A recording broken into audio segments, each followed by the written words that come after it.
the space where deep reflection meets light-hearted truth. Today, I'm joined by our amazing guest, Christian W. Schnepf, a creator and thinker exploring mental health through the lens of joy, play, and the science of good times. In a world often weighed down by stress and seriousness, Christian invites us to ask, what if fun itself is medicine? So, Christian, welcome to the show. Thank you, Saima. I'm happy to be here. It's my pleasure to have you here, Christian. So, like, when you speak of the science of good times, what exactly does that mean? The science of good times basically is every scientific aspect. It's a combination of multiple disciplines that addresses the question of how can we maximize good times. And it also defines, firstly, what is it that we desire all in our lives, which is maximize good times, whether good times in the moment or good times in the long term for delayed gratification, but also why do we experience good times in the first place as a human being, and how can we optimize it? What influences it? I really appreciate the way you frame the science of good times, Christian. Like, it's not just a catchy phrase. I think it's something with real depth and application, right? And the way you describe it shows how much intentionality goes into creating those experiences rather than, just leaving them up to chance. And I think our listeners will for sure resonate with that because it highlights how joy, connection, and meaning can actually be understood and cultivated, not just stumbled upon. Yeah, that is very true. It was very intentional to dive into this. Have a long personal story behind that, why it became important. But it is also, it is a catchy phrase. And that's on purpose because it is easy to grasp. Good times are easy to be understood by everyone. The definition varies from person to person, which was one of the challenges to figure out what is the underlying denominator of a good time for human. But generally, the science behind energy flow and chemical reactions just is too abstract to grasp, while good times is eventually what we desire. And I think it should be simplified that we can pursue it. That makes sense, Christian. So, is it just about having fun, or is there a deeper psychological or physiological process at play? Much, much deeper. So if we say it's just fun is one way of having a good time. Happiness is one way of having a good time. Love is one way when we experience of having a good time. But if I have a serious conversation that I'm deeply engaged where I'm deeply engaged in, for example, and that fascinates me, that can be considered as a good time as well. So it is much more than just fleeing moment to say right now it's a fantastic time and it's a good time. So I'm putting everything in to get the most out of this moment, but forget about the future. That is not what a good time is behind. In fact, in my PhD research, I developed a metric that considers that is called the good time ratio. And the good time ratio considers a lifetime. So considering you are living for 100 years and 50% of your lifetime is positive and 50% of your lifetime is less pleasant, and you don't consider that as a positive or good time, then your good time ratio, the GTR, is just 50%. So aiming only for a temporary moment of pleasure is not really long-term beneficial. And that's where the challenges come in, because things that give us a good moment sometimes are harmful for the long term. For example, if I spend all my money today for a holiday and I have one day of a fantastic experience, but for the rest of the year I have to go work again, the work I really don't enjoy, and I have to save on every dollar, then that might have not been a good deal. So how can we balance and navigate our life that the majority of our time is a time where we feel appealed to and say, I want to experience this right now in this moment? That's such an insightful way of putting it, Christian. I like how you have highlighted that it's not only about the surface level idea of fun, but also about, the underlying physiological and even psychological layers that shape those experiences. And the way you explained it again makes it really clear that what might look like simple enjoyment from the outside can actually have profound effects on our well-being. Yes, absolutely. And nowadays in our society, that's a big challenge, because most things that give us temporary joy and are very attractive, oftentimes traps. Let's go for the example of food.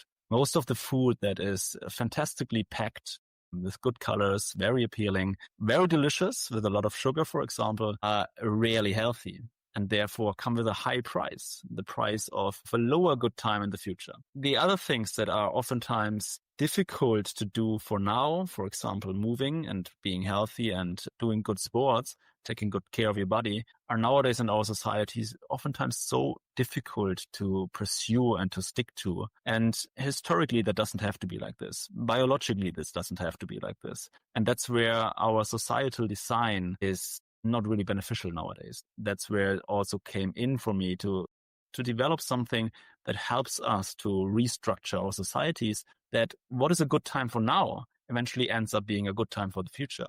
Just as an example, imagine the food that is the most delicious of all the choices in front of you. You pick the one that is the most delicious, is also the most healthiest. I agree with that, Christian. And I too believe that this opens the door to reframe fun as a serious pillar of well being. Now, mental health conversations often lean heavy. So I'm really curious to know from you that why do you think joy and lightness are overlooked as tools for healing? Because good times or joy is directly linked to energy flow. So from a biological or physical perspective, actually, there is just this one law in the universe to distribute energy from thermodynamics. And energy in our body is also flowing or it is blocked. So for a human being or any other being to navigate life so that energy is flowing best, experience, basically we are motivated by just two drivers. One of the driver is, let me walk away from something, let me avoid pain. And the other driver is, let me increase my joy.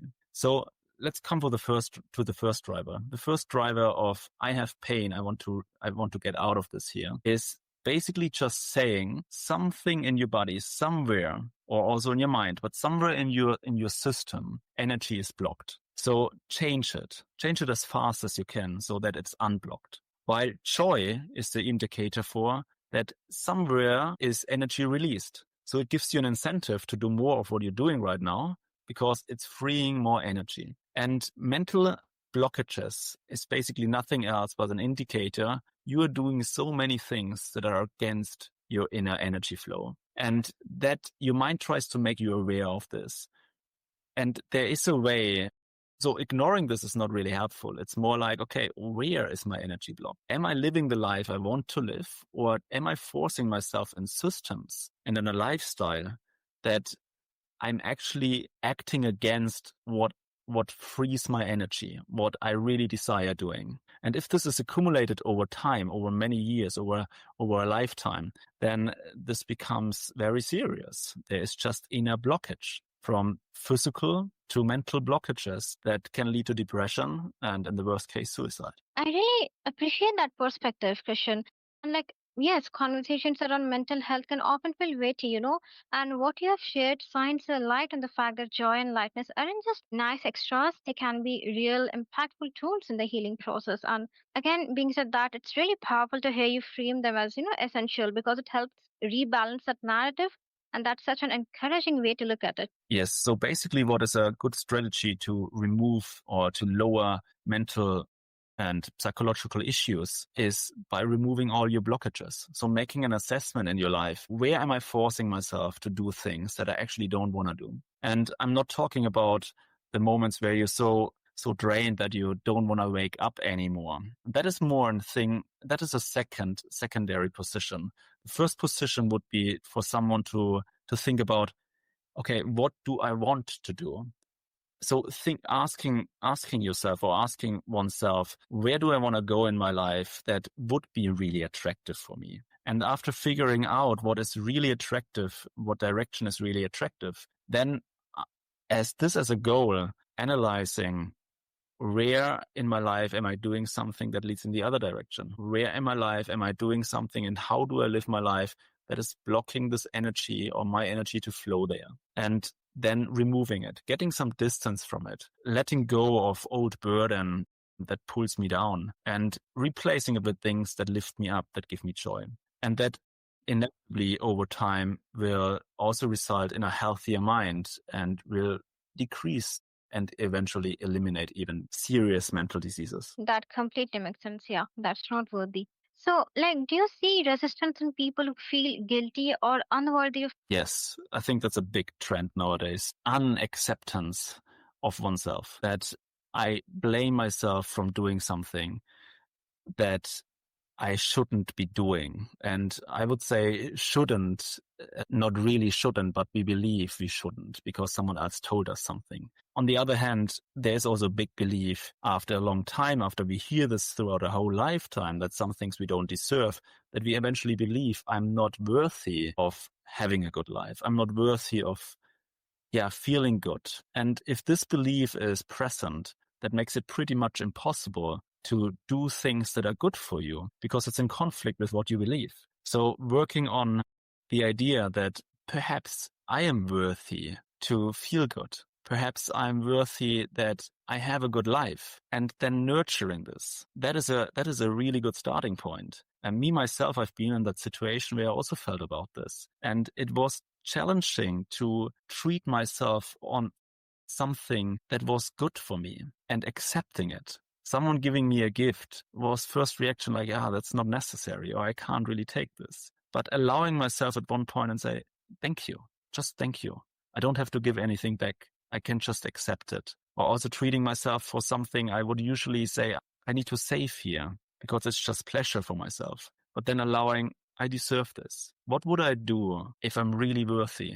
Would I eat this or would I eat that? And then choosing the thing that represents, basically that amplifies yes, or that communicates, yes, you are worthy. And that can be scary in the first moment. But practicing this over time, starting small and then slowly bigger, that creates a habit and slowly restructures our brain until we make it to our new default, believing I'm worthy and I deserve to feel good and have a good life. And when that moment comes in, then it's just filling the gaps. Then it's just like a puzzle piece. Where am I still doing things that don't serve me? Because this is not in my interest. So let me replace them with the things that do serve me. And that's a journey that can take some months, perhaps even a year, but eventually, when being consistent, it is transforming. Such a powerful point, I must say, Christian. And the way you put it, that so much of the resistance comes from this deep belief that we are not worthy of a good life, as you said, really brings it into focus. It's something like so many people carry quietly, and it explains why play, joy, or even just giving ourselves that permission to relax and feel uncomfortable. Naming that belief is important because it not only validates what people might be feeling, but also opens the door to shifting it. And I think our listeners will really connect with the honesty of this insight you shared, Christian. Yeah. Yeah. The interesting thing is that eventually it is all about us. So energy flow takes place within an individual. And if I want to thrive in my life, I have to secure that this energy is flowing smoothly inside of me. So there is actually no way around. Then as long as I want to, even if I believe I am not worthy, so I need to take care of others. So basically, if I'm saying I'm not worthy, that means someone else is more worthy. So that also inevitably communicates that I should support the other person and should put myself second. But if I really would be consistent with that and would prioritize the other person for the long term again, so increasing the good times for the other person lifelong, then I can't do that when I'm running out of energy. And therefore, inevitably, it comes back to I need to take care of myself first. I need to secure that I am full of energy and my energy is flowing. And when I'm having this, then I can take care of the other person. And one more thing, the idea behind I am not worthy is actually highly self-sabotaging, because the moment I'm compromising on my self-care, so physically, energy cannot be destroyed. It can only be transformed. And if I'm compromising in one aspect of my life where I'm not allowing energy to flow, pressure is building up. And at one point, somewhere in my life, it will explode. If I'm not taking care of myself and I'm not allowing myself to go to bed on time, for example, or take a day rest to do something that is doing well for me, somewhere else, it's going to be compensated. It is whether with I'm starting to eat unhealthy or I am exploding and suddenly shouting at someone I actually love. And that is obviously not really helpful. So it's the opposite of what we wanted to achieve.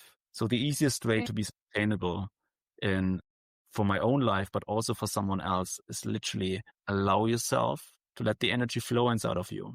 I agree.